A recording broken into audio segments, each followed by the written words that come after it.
제주도가 차단 방역의 강도를 높였지만 돼지열병 바이러스가 유입될 가능성은 남아있어 도민사회가 긴장하고 있습니다. 장마와 태풍의 농작물 피해가 큰 가운데 비날씨와 태풍이 예보돼 수확을 앞둔 농가에 비상이 걸렸습니다. 창립 30주년을 맞은 제주 4.3 연구소는 어둠 속에 묻혀있던 4.3을 양지로 끌어내고 진실을 밝히는 데 견인차 역할을 했습니다.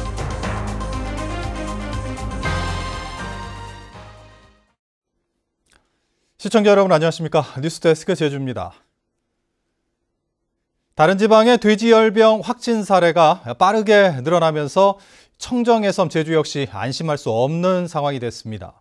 제주도가 차단 방역의 강도를 높였다고는 하지만 바이러스가 유입될 가능성은 남아있어 도민사회가 긴장하고 있습니다. 김항섭 기자가 보도합니다. 검역관이 엑스레이 모니터를 통해 컨베이어 벨트 위로 지나가는 수화물들을 살핍니다.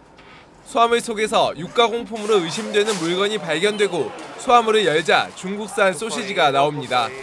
검역본부는 제주공항 국제선에 검역 전용 엑스레이 5대를 설치해 모든 국제선 수화물을 조사하고 있습니다. 새벽 시간에도 검역 인력 2명이 추가로 투입돼 국제선으로 들어오는 수화물을 꼼꼼하게 검사합니다. 주요 위험 노선에는 검역 탐지위원과 검역 탐지위원 2명을 투입 검색하는 등 여행자 수화물에 대하여 철저한 검역을 실시하고 있습니다. 공항 국내선도 축산 관계자에 대해 개별 소독을 실시하는 등 방역 활동을 강화하고 있습니다. 일단 돼지고기 반입 금지 사항에 대해서 홍보를 강화하고 있고요. 소독에 중점을 두고 방역을 실시하고 있습니다. 이처럼 검역과 방역 체계가 강화되고 있지만 돼지열병 바이러스가 유입될 가능성은 여전히 남아 있습니다. 제주항을 제외하고 다른 항폭으로 들어오는 수화물은 별다른 검사가 이루어지지 않고 있습니다.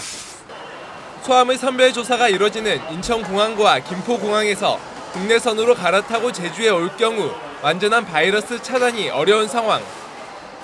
전문가들은 바이러스의 생존력이 높은 데다 사람의 옷이나 신발 등에 묻어 전파될 수 있기 때문에 안심할 수 없는 상황이라고 지적합니다. 만약에 유입된다고 하면은 순식간에 퍼질 수 있을 가능성이 많이 있죠. 특히 한림 지역이나 대전 같은 경우는 양돈장이 밀집해 있는 곳이기 때문에. 국내에서 처음으로 돼지열병이 발생한 이후 경기 지역을 중심으로 확진 사례가 빠르게 확산되면서 제주 지역 농가들도 긴장하고 있습니다. MBC 뉴스 김항섭입니다. 아프리카 돼지열병 확산으로 전국적인 일시 이동중지 명령이 내일 낮까지 연장된 가운데 제주도는 가축시장 운영을 전면 중단시켰습니다. 또 양돈 농가 주변에 소독과 방역을 강화하고 있습니다. 제주도는 이동중지 명령이 해제된 이후에 돼지 운송 차량과 운전자에 대해 소독과 방역준칙 위반 여부를 철저하게 확인할 방침입니다. 장마에 잇따른 태풍으로 제주 지역 농촌이 큰 피해를 입었는데요. 이번 주말과 다음 주에 비날씨와 태풍이 예보돼 수확을 앞둔 농가에 비상이 걸렸습니다. 박성동 기자입니다. 벌레 먹은 듯 이곳저곳 구멍난 콩 잎사귀가 갈색빛으로 말라 있습니다. 생육기에 잦은 비날씨로 햇볕을 제대로 받지 못해 콩깍지는 절반도 맺히지 못했습니다. 다음 달 수확을 앞두고 있지만 이번 주말 비날씨에 다음 주 태풍까지 예보돼 농민의 마음은 더 무거워집니다. 태풍으로 인해 가지고 수확량이 한 30% 정도는 떨어졌다고 봐요. 이게 넣어버리면 기계로 이렇게 올려서 이렇게 해야 되는데 손실이 또 거기다 또 발생할 수 있습니다. 예년 같으면 노란 빛깔이 감돌아야 할 극조생 감귤은 아직도 푸른빛입니다. 다음 달 출하를 앞둔 극조생 감귤은 당도가 지난해보다 못한 상태이고 남은 기간 날씨 걱정이 더 큽니다. 착색이 한 70% 돼 있을 때부터 비가 계속 온다 그러면은 부피가 생길 확률이 상당히 많습니다.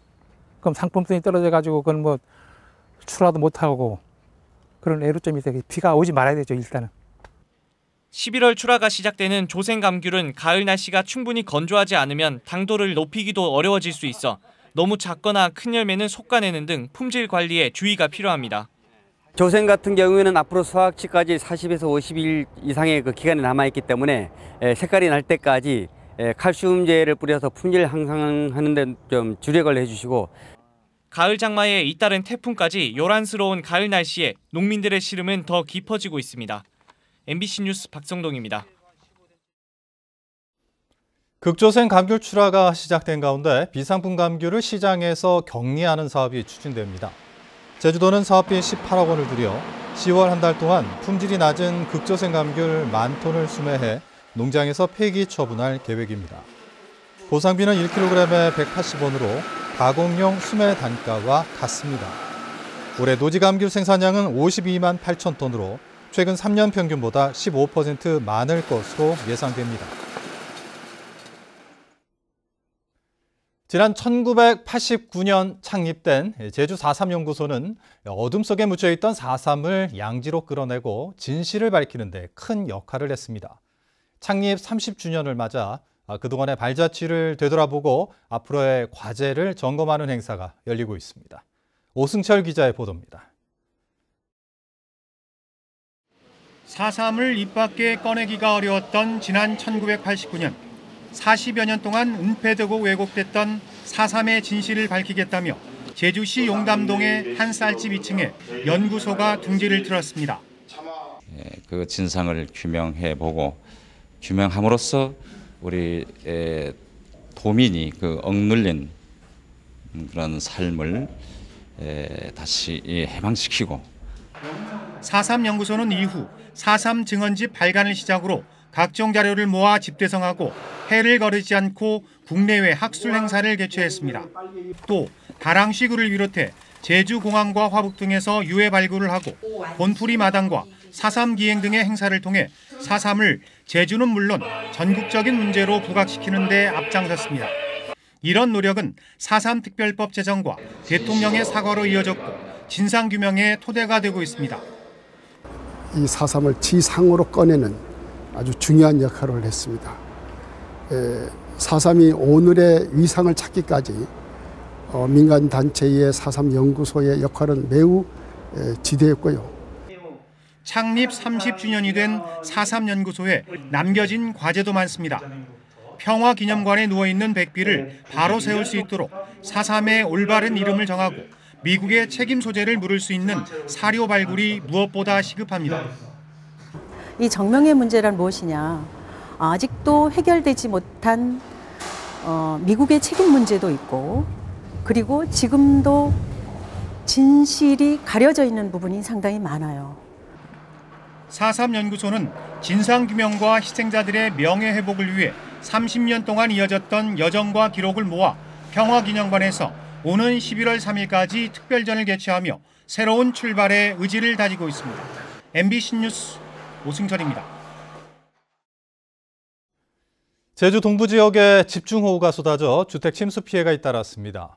제주 전역에 호우특보가 발효된 가운데 지금까지 우도에 162mm의 많은 비가 내렸고 구자와 성산은 70mm 안팎의 강수량을 기록했습니다. 특히 우도에는 시간당 80mm, 구자에는 시간당 30mm 안팎의 강한 비가 내리면서 10여 건의 주택 침수 피해가 접수됐습니다. 제주는 내일 새벽까지 천둥과 번개를 동반한 시간당 30mm의 강한 비가 내리는 곳이 있겠다고 기상청은 예보했습니다.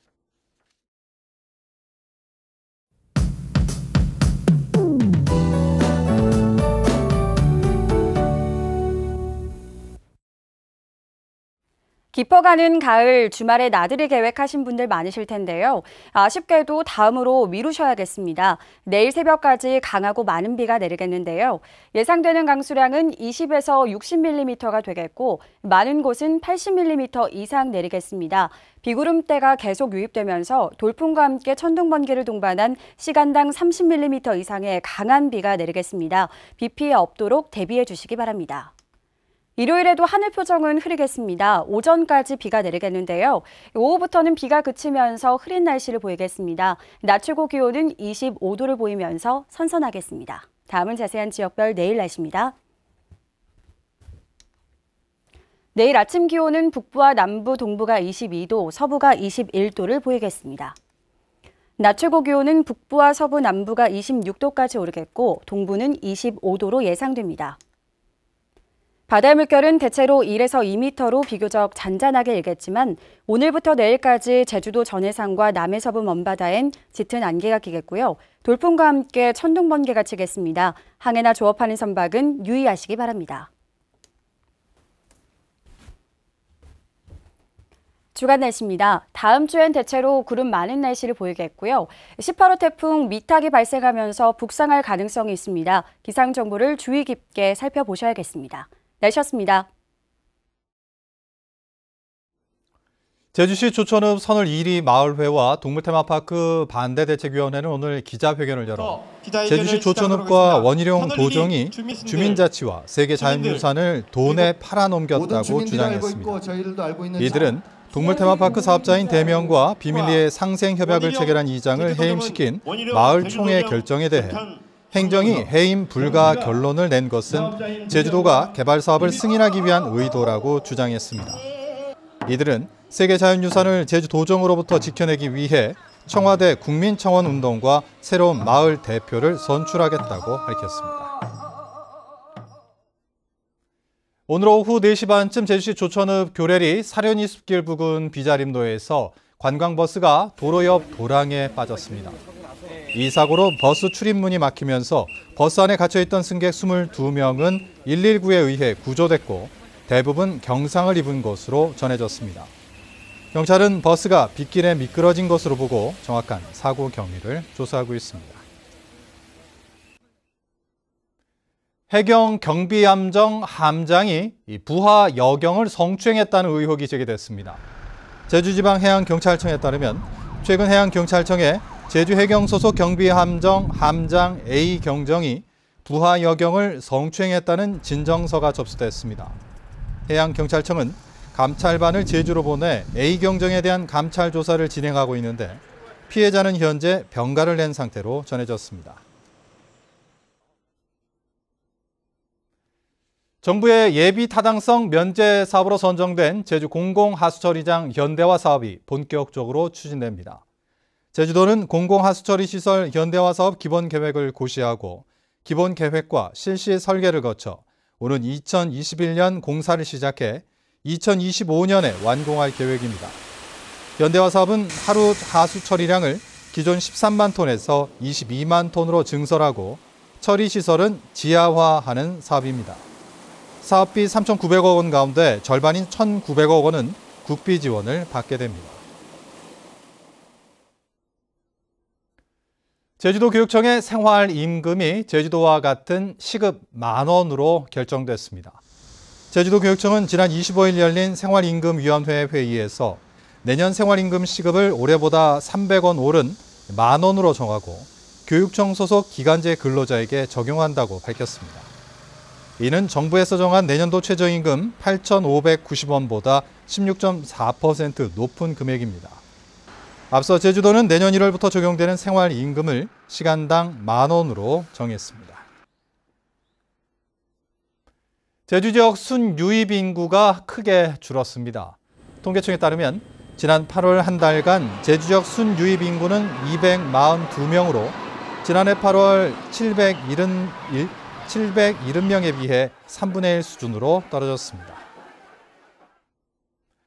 뉴스데스크 제주를 마칩니다. 시청해주신 여러분 고맙습니다.